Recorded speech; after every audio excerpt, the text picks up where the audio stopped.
Hello, hey guys. Thanks for coming out again. Today we have a fun one. I mean, it's not so fun if this is you, but we're talking about jaw dislocation or TMJ dislocations today.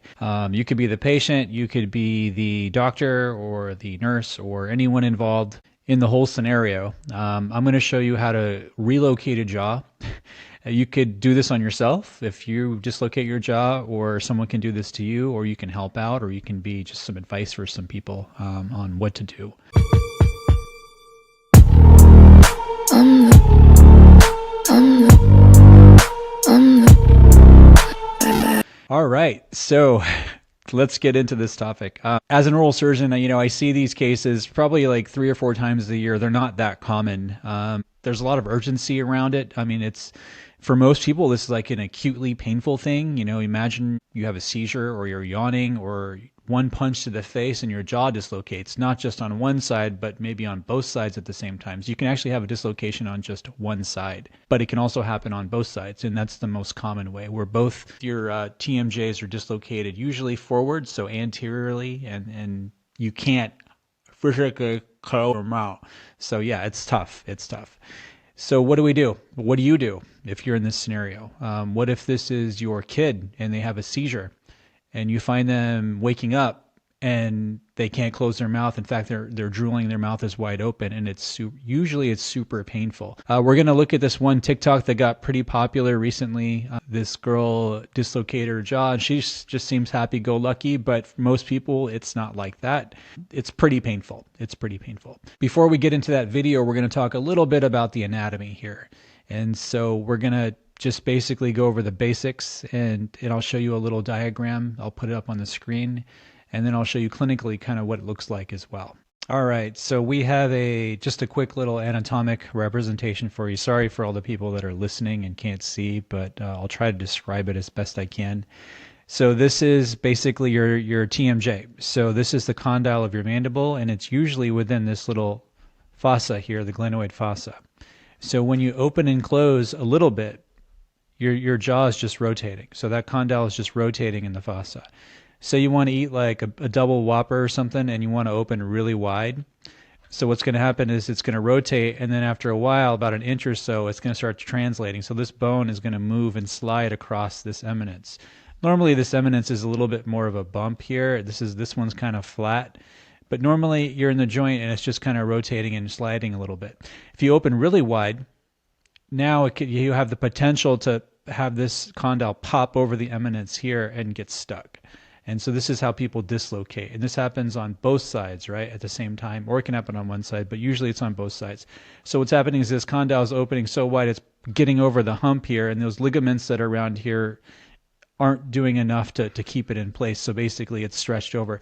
And it usually just doesn't just slide back in, because usually this is a little bit of a hump. So it's just going to get stuck here. So what do? You have to kind of push it back into this spot. And it's painful, right? It's way stretched out here. That's a lot of pain. So this is the problem that we're dealing with. And so clinically, what you need to do is when you're standing in front of the patient, you can take your fingers and kind of get on both sides of their jaw like this.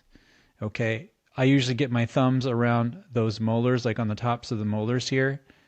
And I'm just making sure, if they're awake, I'm making sure they're completely relaxed as possible. Like, I don't want to feel any muscle tension in their masseters and the floor of the mouth and their neck or shoulders. And you have to keep kind of reminding them to just, they're like jello. You want them just to relax. And at the same time, I'm taking my fingers and I can actually kind of feel the floor of their mouth to see if it's tense, their cheek muscles, everything like that. So you need to do this when they're completely as relaxed as possible. Otherwise, it's not going to work. And it's going to be a lot more painful for them. So I'm doing that. At the same time, I'm just waiting for the time when I feel that they're at their most relaxed state. And then you want to do a quick motion where you push down and back. And so what you're doing is, remember that condyle in the fossa, you're trying to pushing it down to get over that hump and then back into position. You don't want to go down and back. What you really want to do is more of a C. So you want to go down and back in a curvature. So basically down and back, down and back. And then once they're there, close them. You don't want them opening and just redislocating themselves. So that's the trick. And the biggest trick is making sure that they're completely relaxed. And oftentimes I've done this where the patient's in the chair, I'm just talking to them, and basically I can get them and feel where they're at their most relaxed state, and that's when I just push it in. Now here's a little trick I learned in residency. I think I've only tried this one time, and I kind of always forget to try it, but it's a thing. So like when the patient comes in, say you see this patient in the ER, in the office, on your farm, I don't know where you're seeing them. If you're just examining them and you look in their mouth and say you have a tongue blade or something, and I've one of my attendings told me he did this before and it worked a couple times for him. You just kind of pretend that you're going to examine them, and so you kind of look in their mouth a little bit. You put the tongue blade back there, and you just touch their uvula really quickly. Oftentimes that elicits like a gag reflex in people, and they reflexively they can reduce themselves. So they can kind of do that motion where they just get their jaw back in position quickly. And so, yeah, that's the thing. I mean, you could try that and just, hey, let me just take a look inside and boop. And then, see if that works. If it doesn't, then, try the other way. I've been able to reduce people chairside probably 80% of the time. And the other 20%, we just can't get them comfortable enough. And, that's an IV sedation, and just do it that way, or take them to the operating room, depending if, where you're at. So I think it works really well if you're able to do it, and you don't want to torture them. You don't want to try like 2 or 3 times, and because each time you try and you don't do it, they're going to get more tense the next time. So, I mean, there's a limit to how many times you want to try this, but for most people, I've been able to do it chairside, and it's worked really well. They've been extremely happy. So that's that. So at the end here, we can kind of get into my video. So this video at the end here is me reducing a patient. This patient had a seizure, woke up with their jaw dislocated, went to the ER. They couldn't reduce it. And the ER called me like at 4 or 5 in the morning. And our office usually opens at 7. And I was like, well, just send them to the office. It doesn't make sense for me to go to the ER now. They've been there all night. They're probably tired. So they come to the office, having been in the ER most of the night, essentially. And I was able to just reduce this patient clinically in the office, just chairside. And so that worked out really well.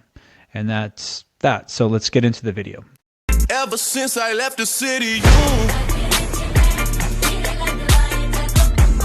All right, so we're just going to get into this TikTok that's been floating around recently. This patient is too happy to be dislocated. I've never seen a dislocated patient this happy, but here it is. She has lockjaw. Her last name? Sinatra. First name? Jenna. Obviously, can't close your mouth, drooling all the time. You're losing a lot of moisture that way too, right? It's usually a lot more painful than this, by the way. Never seen that before. Really? I'm sorry to laugh. Getting her x-rays. Yeah, you're dislocated. It hurts when you do that. So she's going to start an IV, and we're going to give you some. They're going to sedate her. Stuff. Didn't really try bedside. Okay. Okay? What does a muscle relaxer do? Just relaxes your whole body. That's basically it. She's just documenting her experience before the actual procedure. They gave her some muscle relaxants. I'm not sure what that was, but something. So that's that. So what's really happening here? I'm going to put this little graphic up here. So anatomically, the temporomandibular joint, it's usually in that fossa, and you can see on this graphic it's just moved forward, and it's over that eminence or the hump there, and it's stuck. So you need to basically physically grab it, push it down and back to get it back into position. The problem is there's muscles around it, there's ligaments around it. It's painful.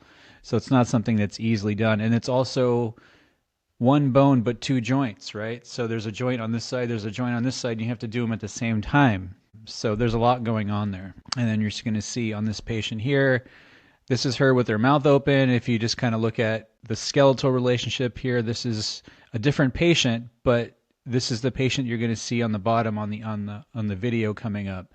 But this is how it's dislocated. You see that condyle is forward past the eminence, right? It should be back into that fossa, but it's stuck in that open position. You can see how wide open that patient is. So this image isn't from this TikTok lady, but this is from another patient. But you can see anatomically what's happening. So Again, so these images are from the video I'm going to show you in a minute, but you can see on that sagittal scan there that condyle is way forward of the eminence, right? You see where the arrow is, and it's pointing. It should be where the arrow starts from, but it's dislocated anterior or forward.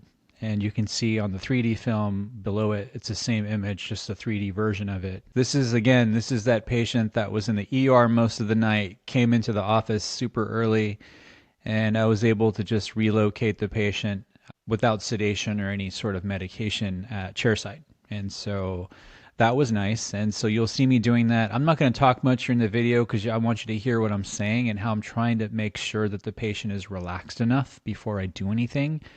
And while I'm talking to the patient, I'm also kind of feeling and gauging their level of relaxation. And so I want to make sure that they're relaxed, their tongue is relaxed, and all that stuff. So here, let's just get into the video.